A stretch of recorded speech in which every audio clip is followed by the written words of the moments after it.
It turns out that this I has an interesting pattern to it. We can simplify any power of I by following this pattern. First, we need to remember that I equals the square root of negative 1.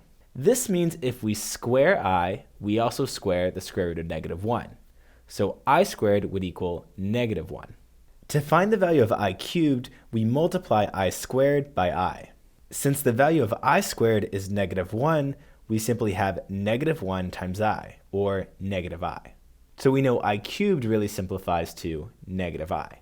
So let's use a similar approach to find I to the fourth.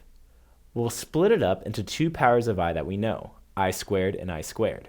Since I squared equals negative 1, we have negative 1 twice. Negative 1 times negative 1 equals positive 1. So I to the fourth will just simplify to positive 1. Let's see if you can extend our pattern. What do you think I to the fifth, I to the sixth, I to the seventh, and I to the eighth would be? If you get the square root of negative 1, I want you to just enter I for your answer. And as a hint to get you started, you can rewrite I to the fifth as I to the fourth times I.